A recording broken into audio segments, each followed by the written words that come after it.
Gunung Rinjani, salah satu gunung tertinggi dan terindah di Indonesia, tidak hanya dikenal karena panorama alamnya yang memukau, tetapi juga karena medannya yang ekstrim dan penuh tantangan. Pada bulan Juni tahun 2025, gunung ini menjadi saksi bisu dari sebuah tragedi internasional yang menyita perhatian dunia. Seorang pendaki asal negara Brazil, Juliana Marins, dilaporkan hilang saat mendaki melalui jalur Sembalun.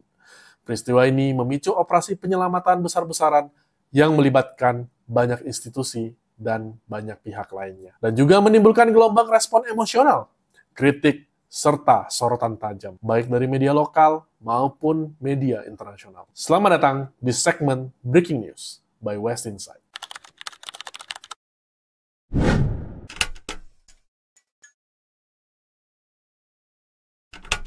Juliana Marins, seorang perempuan berusia 26 tahun asal Rio de Janeiro, Brazil, tengah melakukan perjalanan solo tripnya menjelajahi negara-negara di Asia Tenggara. Dalam perjalanannya, ia telah mengunjungi Filipina, Thailand, dan Vietnam sebelum akhirnya ia tiba di Indonesia. Juliana adalah seorang publicist dan seorang penari tiang profesional atau pole dance profesional. Ia juga dikenal sebagai pribadi yang aktif dan menyukai tantangan. Juliana tetap menjalani aktivitas ekstrim meskipun memiliki kondisi mata -5. Pada saat berada di Indonesia, ia memilih untuk melakukan pendakian ke Gunung Rinjani, gunung tertinggi nomor 2 di Indonesia yang berada di Pulau Lombok, Nusa Tenggara Barat. Gunung ini dikenal memiliki medan yang terjal dan cuaca yang tidak menentu, sehingga menuntut fisik, pengalaman, serta persiapan yang sangat matang. Memasuki tanggal 21 Juni tahun 2025, tepat pada hari Sabtu pagi, Juliana memulai pendakian Gunung Rinjani melalui jalur Sembalun. Ia tergabung dalam satu rombongan yang terdiri atas 5 wisatawan lainnya, serta 1 orang pemandu lokal. Pendakian dilakukan pada dini hari dan sebelum matahari terbit. Rombongan telah mencapai titik Cemara Tunggal. Di titik ini, Juliana mulai merasakan kelelahan yang cukup berat dan meminta waktu untuk beristirahat. Karena harus mempertimbangkan kepentingan seluruh rombongan, sang pemandu memutuskan untuk melanjutkan pendakian ke puncak bersama 5 pendaki lainnya. Sementara Juliana ditinggalkan sendirian dengan harapan dapat menyusul setelah selesai beristirahat. Namun, setibanya di puncak, Juliana tidak kunjung menyusul, sehingga rombongan memutuskan untuk kembali turun dan memeriksa Juliana di tempat dia terakhir beristirahat. Sesampainya di lokasi tersebut, keberadaan Juliana tidak ditemukan. Sang pemandu kemudian melaporkan bahwa ia melihat cahaya senter dari arah jurang yang mengarah ke Danau Segara Anak, disertai suara permintaan tolong. Melihat situasi yang mengkhawatirkan, laporan resmi pertama mengenai dugaan kecelakaan ini disampaikan kepada pihak berwenang sekitar pukul 6:30 waktu Indonesia Tengah. Sejak hari itu, dari tanggal 21 hingga 23 Juni tahun 2025, upaya pencarian dan penyelamatan langsung dilakukan secara besar-besaran. Operasi ini melibatkan berbagai instansi seperti TNI, Polri, Basarnas, BPBD, relawan, porter lokal, dan tim medis, serta dukungan drone dan helikopter.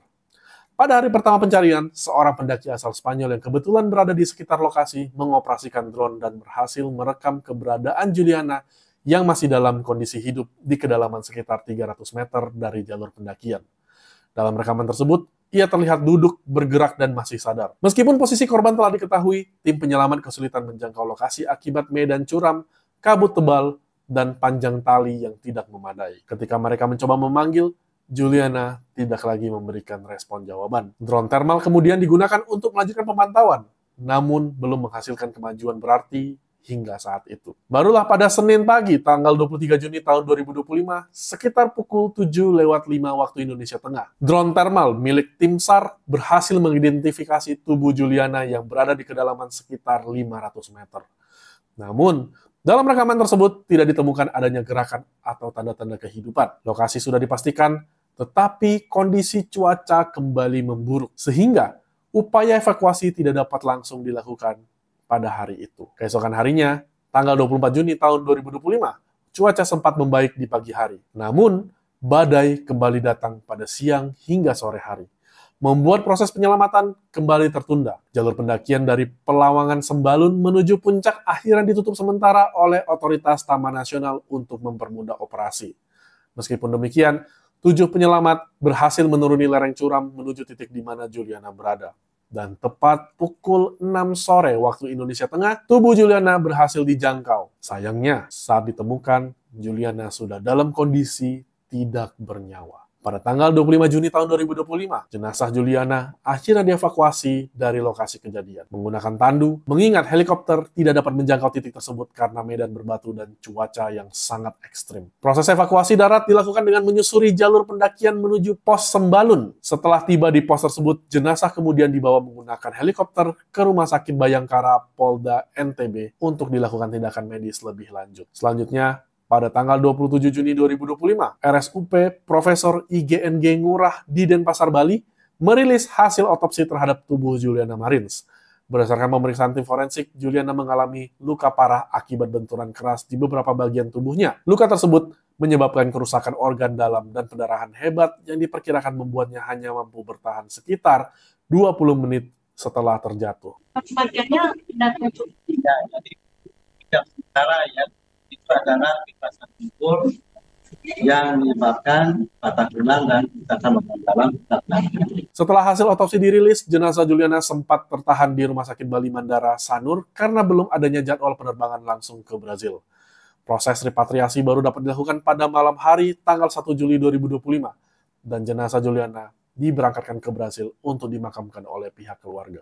Seiring dengan perkembangan proses evakuasi dan pemberitaan yang menyebar secara luas di media internasional, perhatian publik Brazil terhadap kasus ini meningkat drastis. Bahkan, akun Instagram resmi pejabat-pejabat tinggi Indonesia, termasuk Presiden Republik Indonesia, Bapak Prabowo Subianto, turut dibanjiri komentar warganet Brazil. Banyak dari mereka menyuarakan kemarahan, mempertanyakan standar keselamatan bagi turis asing, serta menilai lambatnya respons dalam operasi penyelamatan. Kritik juga muncul terkait ketidakmampuan tim SAR untuk segera menjangkau korban, meskipun keberadaannya telah terekam oleh drone. Tragedi yang menimpa Juliana Marins di Gunung Rinjani adalah pengingat yang sangat jelas bahwa keindahan alam seringkali datang bersama resiko yang besar. Dalam kondisi ekstrim seperti medan pendakian Rinjani, keselamatan bukan hanya bergantung pada tekad pribadi atau keahlian pemandu, tetapi juga pada kesiapan fisik, perlengkapan yang memadai, serta protokol tanggap darurat yang efisien dan teruji. Kritik dan sorotan yang muncul dari publik internasional, khususnya dari masyarakat Brazil, menunjukkan betapa pentingnya transparansi, kecepatan, dan koordinasi dalam setiap upaya penyelamatan. Namun di sisi lain, medan geografis dan cuaca yang tidak menentu memang menjadi tantangan tersendiri bagi tim penyelamat. Gue pribadi tidak berada dalam posisi untuk menyalahkan siapapun, tapi gue percaya bahwa di balik setiap kejadian atau tragedi tersimpan pelajaran yang bisa menjadi evaluasi dan pembelajaran terhadap sistem di negara kita untuk menjadi lebih baik dan manusia juga dapat menjadi lebih bijaksana. Kita semua berharap bahwa dari kejadian ini akan lahir evaluasi menyeluruh, baik dari sisi regulasi pendakian, perizinan wisata petualangan, hingga kesiapan teknis tim penyelamat, agar setiap pendaki yang datang dari manapun dapat pulang dengan selamat. Dan yang terpenting, semoga keluarga Juliana Marins di Brazil diberi kekuatan dan menghadapi kehilangan ini. Kita kirimkan doa terbaik dan menjadikan kisah Juliana Marins sebagai pengingat bahwa rasa hormat terhadap alam juga berarti bersikap siap dan tanggung jawab terhadap segala resikonya. Terima kasih teman-teman telah mengikuti Breaking News di channel West Insight ini. Silahkan like dan share kalau kalian suka video dengan segmen Breaking News ini. Dan tentunya boleh banget buat subscribe channel ini supaya nggak ketinggalan video menarik lainnya. Sampai jumpa di video berikutnya guys. Bye!